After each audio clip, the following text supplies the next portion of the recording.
Hello everyone, स्वागत है आप सभी का टॉपर्स प्राइम चैनल में। इस वीडियो में पढ़ेंगे हम रीजनिंग का नेक्स्ट टॉपिक, रैंकिंग ऑर्डर के जो क्वेश्चन आते हैं, मीन्स जो क्रम व्यवस्था के क्वेश्चन आते हैं वो देखेंगे। ठीक है, देखिए रैंकिंग से जो है अलग अलग टाइप के क्वेश्चन आते हैं। जैसे प्लेस अरेंजमेंट का आता है, सर्कुलर अरेंजमेंट आती है, सिटिंग अरेंजमेंट आती है, जिसमें हम लीनियर स्क्वायर पढ़ते हैं। तो देखिए सर्कुलर, स्क्वायर, लीनियर ये हम जो है पढ़ चुके हैं। ठीक है, आज हम इसमें जो है जो मोस्ट इंपोर्टेंट यहाँ से जो क्वेश्चन पूछा जाता है वो है प्लेस अरेंजमेंट का। तो प्लेस अरेंजमेंट जो है हम सीखेंगे कि कैसे क्वेश्चन जो है आते हैं और किस तरीके से जो है इन क्वेश्चंस को सॉल्व किया जाता है। ओके, तो अगर आपको क्वेश्चन समझ आए, वीडियो अच्छी लगे तो लाइक कर दीजिएगा और चैनल को शेयर और सब्सक्राइब भी कर ले। चलिए शुरू करते हैं। क्वेश्चन नंबर 1 से शुरू करेंगे, देखेंगे कि क्या फॉर्मूला जो है हमें इसमें अप्लाई करना है।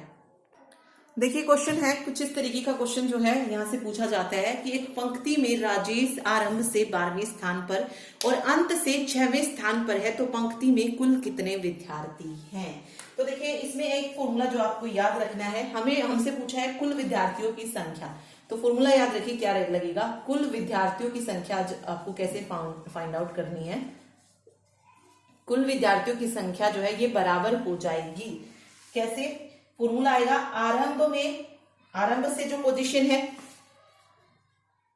आरंभ से पोजीशन प्लस अंत से पोजीशन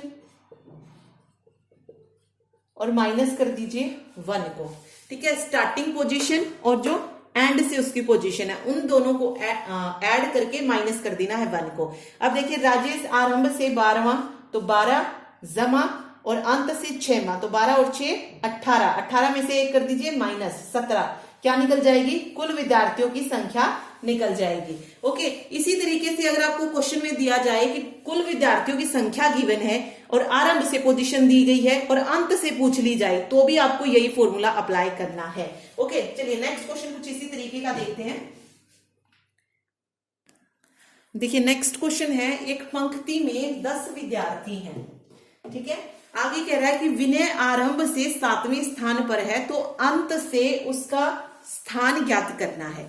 तो जो जो दिया गया है वो बस इस फॉर्मूले में रखना है। देखिए कुल विद्यार्थियों की संख्या कितनी है, 10 है, तो 10 हो जाएगा इक्वल टू, फिर कह रहा है कि विनय आरंभ से 7वें स्थान पर है, तो जो स्टार्टिंग पोजीशन है वो कितनी है, 7th है, और उसकी अंत की पोजीशन हमें निकालनी। तो अंत की पोजीशन को हम मान लेते हैं कि वो कितनी है, x है, और -1 कर दीजिए। तो बस इस x की वैल्यू ही हमें फाइंड आउट करनी है। तो इस 7 को इधर लेके आएंगे, 10 - 7 + 1 = x, 10 और +1 11, 11 - 7 4, तो x = 4।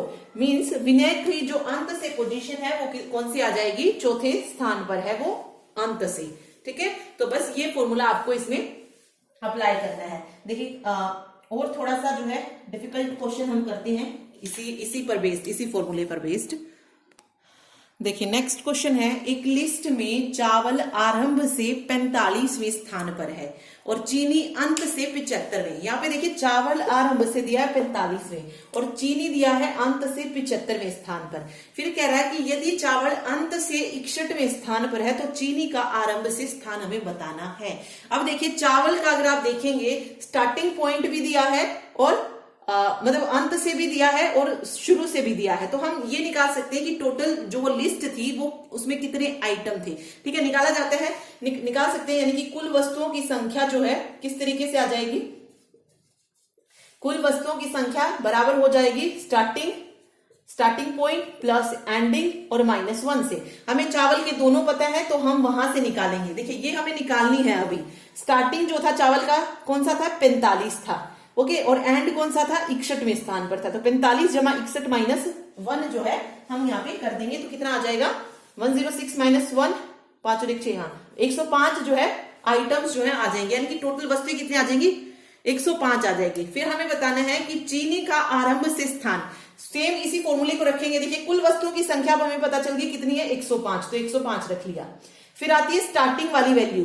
अब देखिए स्टार्टिंग की अगर हम देखें तो हमें निकालनी है चीनी की, हमें गिवन नहीं है तो x मान लेते हैं, प्लस एंडिंग वाली जो वैल्यू है, अंत से जो चीनी की वैल्यू दी है वो कौन सी दी है, 75 दी है, तो x जमा 75 और माइनस का 1।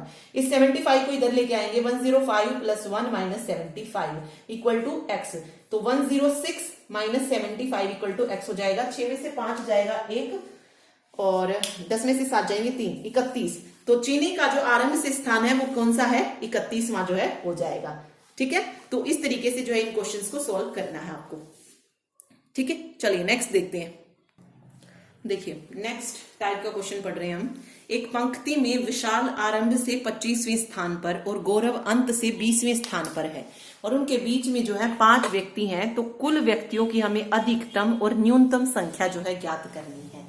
ठीक है, देखिए अगर आपसे कोई इस तरीके का क्वेश्चन अगर पूछा जाता है तो सबसे पहले अगर आपसे पूछा जाए अधिकतम संख्या ज्ञात करो, तो अधिकतम संख्या निकालने का फॉर्मूला क्या है, जो आरंभ दिया गया है starting point plus ending point और जो भी मिडल में वैल्यूज हैं उनको सभी को ऐड कर दीजिए, अधिकतम संख्या जो है निकल जाएगी। तो ये आ जाएगा 25 जमा 20 जमा 5, कितना आ जाएगा 25 25 50। तो अधिकतम संख्या कितनी आ जाएगी, 50 आ जाएगी। ठीक है, अब बात आती है न्यूनतम संख्या निकालने की।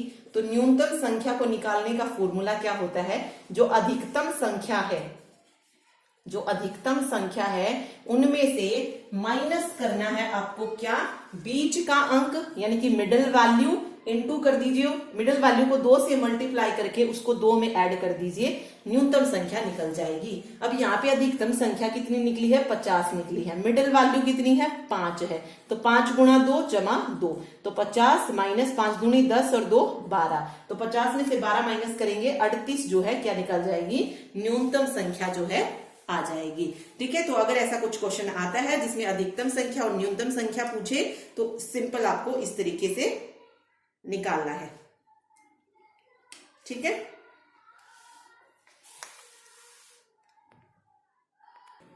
इसके अलावा आपको एक चीज और याद रखनी होगी इसमें कि न्यूनतम जो संख्या हमने निकाली वो हर एक क्वेश्चन में हम नहीं निकाल सकते हैं।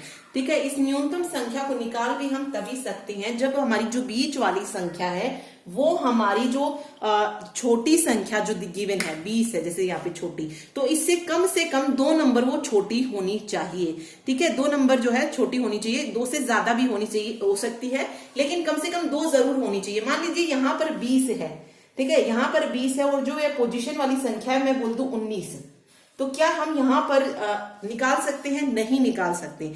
यहाँ पर हम न्यूनतम संख्या नहीं निकाल सकते क्योंकि ओवरलैपिंग जो है यहाँ पे हो जाएगी। ठीक है, अब देखिए ओवरलैपिंग किस तरीके से बोल रही हूं मैं आपको। मान लीजिए अगर मैं 19 लेकर चलती कि बीच में 19 व्यक्ति, तो पहले मैं अधिकतम संख्या निकालती यहां से, तो 25 जमा 20 जमा 19, 25 20 और 19 कितना आ जाएगा, 9 5 14, 2 2 4 5 6 64 जो है आ जाएगा। ठीक है, जो अधिकतम संख्या है वो 64 निकल जाएगी। तो फिर मैं न्यूनतम संख्या को निकालने का ट्राई करती, तो न्यूनतम संख्या का फॉर्मूला है अधिकतम संख्या 64 है माइनस मिडल वैल्यू कितनी है 19 है, 19 दूनी 38 और 2 40 है, 64 में से 40 जाएंगे 24 जाएगा, कि न्यूनतम संख्या जो है वो 24 निकल जाएगी। लेकिन अगर आप देखेंगे जो स्टार्टिंग पॉइंट है वो 25वें से ही शुरू हो रहा है, तो न्यूनतम संख्या किस तरीके से 24 निकल जाएगी। तो इस तरीके से ओवरलैप जो है नहीं करना चाहिए। ठीक है, तो इसीलिए जो कहा गया है कि जो बीच वाली वैल्यू है उसको क्या होना चाहिए, कम से कम 2 नंबर जो है छोटी वाली वैल्यू से होना ही चाहिए। ठीक है, अगर ऐसा हो रहा है कि वो 2 से कम है, मतलब उनके बीच का जो डिफरेंस है वो 2 से कम है, तो वहां पर हम न्यूनतम वैल्यू को फाइंड आउट नहीं कर सकते हैं। ठीक है, ओके, चलिए नेक्स्ट क्वेश्चन देखते हैं। देखिए एक और क्वेश्चन देखते हैं। एक लिस्ट में पंखा आरंभ से 12वें स्थान पर है और ट्यूबलाइट अंत से 10वें स्थान पर है और बीच में 11 वस्तुएं, तो कुल वस्तुओं की अधिकतम और न्यूनतम संख्या बतानी है।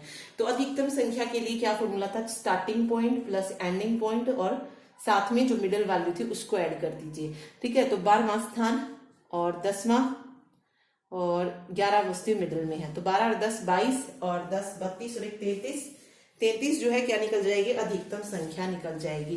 अब देखते हैं न्यूनतम संख्या क्या ज्ञात कर सकते हैं। न्यूनतम संख्या के लिए मैंने क्या बताया, जो बीच वाली वैल्यू है वो कम होनी चाहिए। ठीक है, लगभग 2 जो है स्थान कम होनी चाहिए जो वैल्यू दी गई है, जैसे यहाँ पे 10वें स्थान पर दी गई है ना ये। ठीक है, तो इससे कम से कम ये 2 जो थी कम होनी चाहिए थी, तभी जो है हम निकाल पाते। तो यहाँ पे हम न्यूनतम संख्या को ज्ञात नहीं कर सकते हैं। ठीक है, तो सिर्फ इतना ही आएगा। न्यूनतम संख्या में क्या हो जाएगा, न्यूनतम संख्या ज्ञात नहीं कर सकते लेकिन अधिकतम संख्या को हम ज्ञात कर सकते, तो वो 33 आ जाएगी। ठीक है, ठीक है, तो ऐसे क्वेश्चन जो है पूछे जाएंगे डीएसएसबी में, मतलब सिंपल सा ही आता है, रैंकिंग से जो क्वेश्चन आता है वो बिल्कुल सिंपल क्वेश्चन आते हैं, ज्यादा हाई लेवल का नहीं पूछा जाता है।